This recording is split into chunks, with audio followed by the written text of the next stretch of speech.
ሰላም ሰላም ውድ የሰናይ ቲዩብ ቤተሰቦች እንዴት ናቸው? በዛሬው ቪዲዮአችን እንግዲህ ሰሞኑን እንደምታውቁት ማለትም ትናንትና አይሾ ስፒድ አዲስ አበባ ኢትዮጵያ ተገኝቶ ነበረ።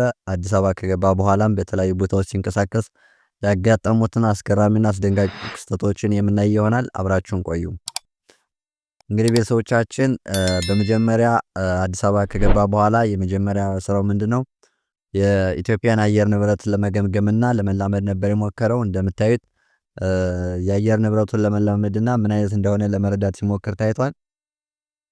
ከዛ በኋላም እንግዲህ ወደ አዲስ አበባ ውስጥ ወዳሉ መርካቶ የገበያ ሰፈር በመንቀሳቀስ የተለያዩ የገበያ ሁኔታዎችን ለማየት ነው ሙከራ ያደረገው።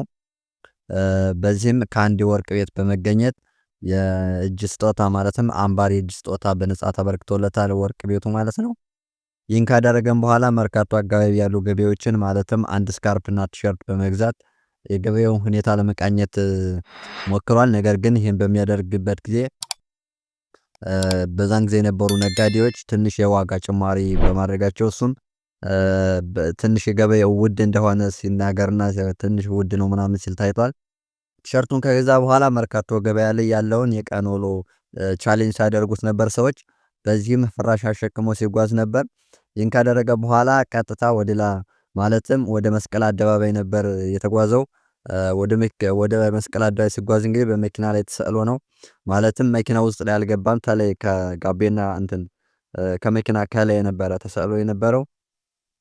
እንደምታውቁት እንግዲህ አይሾ ስፒድ በጣም ባህሪው አስቸጋሪና በጣም የማይደፈር ማለትም የማይጠብቅ አንኤክስፔክትድ የሆነ እንደዚህ ነው ብላችሁ የማትፈርጁት አይነት ሰው ነው።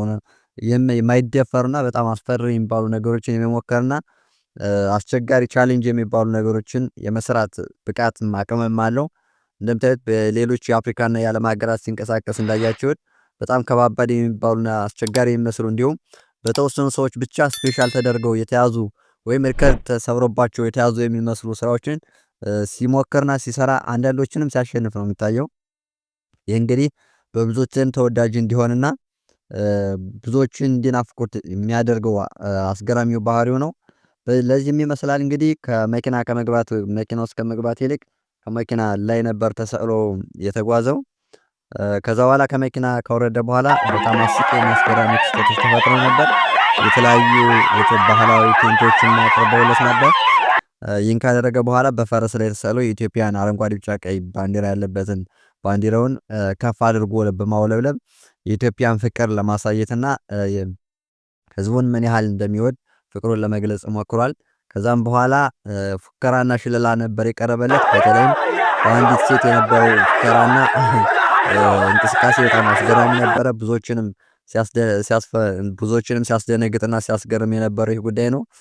ለብዙዎችም አስቂ ነበረ በጣም የምንስ እንግዲህ የፈራ ነው ይመስላል። በነገራችን ላይ ከዚህ ላይ ራሱ የፈራ ነው የሚመስለው፣ ግን ፈርቶ ይሁን አይሁን እንግዲህ የሚታወቅ ነገር የለም። እሱን ካደረገ በኋላ በመቀጠል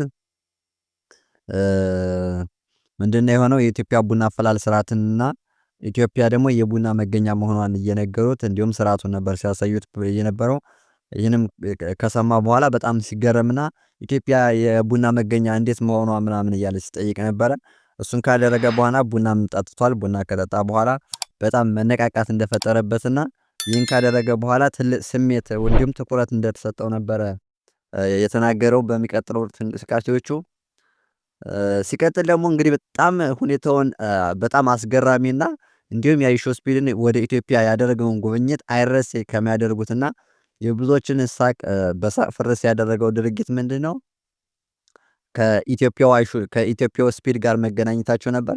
እንደምታውቁት እንግዲህ የኢትዮጵያው ስፒድ ዋናውን አይሾ ስፒድን የሚመስል የፊት ገጽታ እንዳለውና ከሱ ጋር ተመሳሳይ እንደሆኑ አስቀድሞ ሲነገርም አስቀድመንም በሶሻል ሚዲያዎች ስናየው ነበረ። ይህንም እንግዲህ የኢትዮጵያ አይሾ ስፒድ አጋጣሚዎችን ለመጠቀም የሞከረ ይመስላል። በዚህም እንግዲህ ቀጥታ ከአይሾ ስፒድ ጋር ፊት ለፊት ነበር የተገናኙት። ከተገናኙ በኋላ በጣም አስፈሪ አስደንጋጭ በሚመስል ሁኔታ ድርጊት እንቅስቃሴዎችን ለማድረግ ሞክረዋል። ማለትም ትግል ያደርጉ ነበር። ከአይሾ ስፒድ ጋርና ከኢትዮጵያ ስፒድ ጋር ያደረጉት ትግልና ትዕይንት በጣም ብዙዎችን አስገርሞም አስቆም ነበረ። እኔ በግሌ ከዚህ ላይ በጣም ነው ያስገረመኝ። በተለይም በነገራችን ላይ እዚህ ላይ የኢትዮጵያውን ስፒድ በጣም ማድነቅ እፈልጋለሁ። በጣም በድፍረትና ምንም ነገር ፍርሃት ሳይሰማው ነበር ቀጥታ መጥቶ የተገናኘውና የገጠመው። ይህን ካደረገ በኋላም ሁለት ነገሮች ናቸው የተፈጠሩት።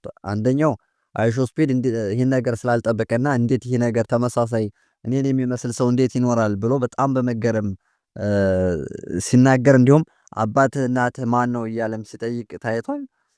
ሁለተኛው ነገር ደግሞ ይህን ልጅ በማግኘቱ በጣም ደስ ያለው ይመስላል።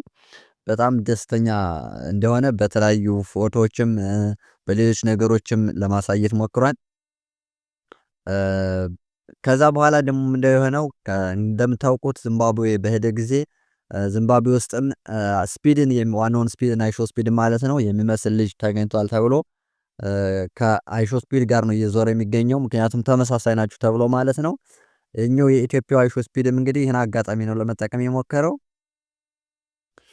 ከዛ በኋላ ሁለቶችን የዚምባብዌን ስፒድ እና የኢትዮጵያውን ስፒድን በሩጫ ውድድር ለማወዳደር ነው የሞከረው። ከዛ በኋላም እንግዲህ ውድድሮችን በማድረግ ሙከራዎችን ሲያደርጉ፣ ነገር ግን የኢትዮጵያው አይሾስፒድ ትንሽ መደናገጥም ወይም ደግሞ ድካም ነገር ተሰምቶት ይመስለኛል ሩጫዎችን ሲሸነፍ ታይቷል። ከዛ በኋላ ዋናው ችግር የነበረው ምንድነው? የቋንቋ ችግር ነበረ።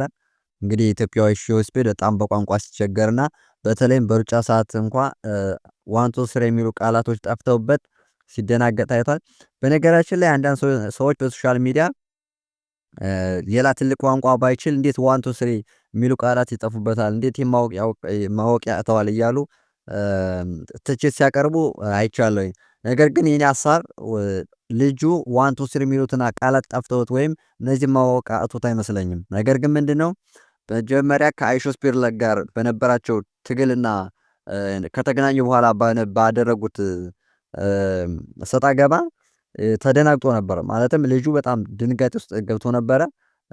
አይሾስፒድም መጀመሪያ እንደያዘው ቡጢ ለመጣጣልም ሞክረው ስለነበረ በዛ ተደናግጦና ደክሞት ስለነበረ ለዛ ይመስላል እንጂ እውነት ዋን ቱ ስሪ የሚሉ ቃላቶች ጠፍተውበት አይመስለኝም። ይህ የኔ ሀሳብ ነው። የእናንተን እስኪ ኮሜንት ላይ አሳውቁኝ። በመቀጠል እንግዲህ ውድድሩ ከተደረገ በኋላም 2-3 ሙከራዎችን ለመስጠት ተሞክሯል። እንግዲህ የኢትዮጵያ አይሾስፒድን ለመደገፍና አፕሪሼት ለማድረግ አይሾስፒድ ሲሞክር ታይቷል። ይሁን እንጂ ይህን ካደረገ በኋላ በዚምባብዌው ስፒድ ነበር የተሸነፈው። በዚህም ምክንያት አይሾስፒድ በጣም መረር እና እንደመቆጣት ብሎ ለምን ተሸነፍ እያለ ሲጠይቀው ታይቷል። ለምን ተሸነፍ? ምን ሆን? አይዞ በርታ፣ ጠንክር እያለ የተለያዩ ነገሮችን ሲለው ሲናገረው ነበር። ያው ልጁ ምንም ቋንቋ ባይችልም እንግዲህ ሌሎች አስተርጓሚዎች ነበሩ። በነገራችን ላይ እዚህ ላይ እንደምታውቁት አዶናይ በጣም በተለይ በዚህ ልጅ የኢትዮጵያውን ስፒድ ከአይሾስፒድ ጋር ለማገናኘትና ተጽዕኖ ፈጣሪነቱን እንዲጠቀም እንዲሁም ይህን አጋጣሚ ተጠቅሞ ተጽዕኖ ፈጣሪ እንዲሆን ለማድረግ የሞከረው ጥረት በጣም በብዙዎች ሲደነቅ ምስጋናንም ሲያተርፍለት ታይቷል። እኔ በበኩሌ በጣም አፕሪሼቲንግ ምክንያቱም ይህ ሁሉ ዋጋ የአዶናይ ዋጋ ነውና የኢትዮጵያውን ስፒድም እንደዚህ ሶሻል ሚዲያ ላይም ታዋቂ ለማድረግ ያደረገውን ጥረት በጣም አድናቂው ነኝ። በመቀጠልም እንግዲህ ሶስቱም ስፒዶች አይሾስፒድ፣ የኢትዮጵያ ስፒድ እና የዚምባብዌ ስፒድ ፎቶ በመነሳት ፍቅራቸውን ለማሳየትና ሶስቱም ምንም መጀመሪያ ላይ የነበሩ ትንሽ ለትዕይንት ያህል የነበሩ ነገሮች ቢኖርም በመጨረሻ ፍቅራቸውን ፎቶ በጋራ በመነሳት በጣም ደስ በሚል ሁኔታና የኢትዮጵያው በተለይም አይሾስፒድ በጣም አዝ ላይ ደስታውን የገለጸበት ሁኔታ ነበረ። በጣም ደስ በሚል ሁኔታ ነበረ የተቀበለው ስፒድን የኢትዮጵያውን ስፒድ ማለት ነው። ይህን ካደረጉ በኋላም እንግዲህ በጣም እስከ ምሽት ነበር የቆዩት። በነገራችን ላይ ላይቡ 4 ሰዓት አካባቢ ነበር የቆየው። 4 ሰዓት ከ50 ምናምን ይመስለኛል። እንደዛ በጣም ረጅም ነበረ። እሱን ካደረጉ በኋላ በመጨረሻም ላይቡ ተጠናቋል ማለት ነው። ከዛ በኋላም እንግዲህ ሌሊት አካባቢ ይመስለኛል ኢትዮጵያን ለቆ ወጥቷል ማለት ነው። ኢትዮጵያን ለቆ ከወጣ በኋላም አሁን በወጡ መረጃዎች እንደሚያሳዩት አይሾስፒድ ግብጽ ላይ እንደገባና ወደ ግብጽ በሰላማዊ መንገድ በሰላም እንደደረሰ መረጃዎች እየወጡ ይገኛሉ። በዚህም ከኢትዮጵያ ወደ ግብጽ የሚደረገውን እንቅስቃሴ በሰላም አጠናቆ ግብጽ ገብቷል ማለት ነው። በነገራችን ላይ እንግዲህ በዚህ ላይቭ ስትሪም በ24 ሰዓት ውስጥ ከ10 ሚሊዮን አካባቢ እይታዎችን ነበረ ያገኘው በአንድ ላይቭ ስትሪም ብቻ ማለት ነው፣ ኢትዮጵያ ላይ በነበረው ቆይታ ማለት ነው። ይህ ደግሞ በጣም ከፍተኛ የሚባል ቪው ነበር ያገኘው።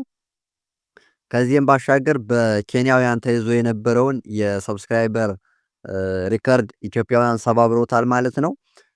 ከኬንያ ወደ ኢትዮጵያ ሲገባ 48,200,000 ሰብስክራይበር ነበር የነበረው ዩቲዩብ ቻናሉ። ነገር ግን የኢትዮጵያውን 4 ሰዓት ከምናምን የሚደርስ ላይቭ ስትሪም ካደረገ በኋላ 48,600,000 በመድረስ ከኬንያውያን በመብለጥ በ400,000 ሰብስክራይበር ነበረ ዩቲዩብ ቻናሉ የጨመረው። በዚህም በጣም ደስተኛ ሲሆንና ኢትዮጵያውያንን ሲያመሰግን ታይቷል። ይህንን በማድረጉ በጣም ትልቅ ደስታ እንደተሰማው ሁኔታዎች ያሳያሉ። ይህንም አድርጎ በሰላም ሄዷል ማለት ነው። ቤተሰቦች እስካሁን ከቆያችሁ ይህን ቪዲዮ ወዳችሁታል ማለት ነው። ላይክ እና ሰብስክራይብ ማድረግ እንዳይረሳ። በሌሎች ቪዲዮ እስከምንገናኝ ሰላም ቆይታ ይሆንላችሁ።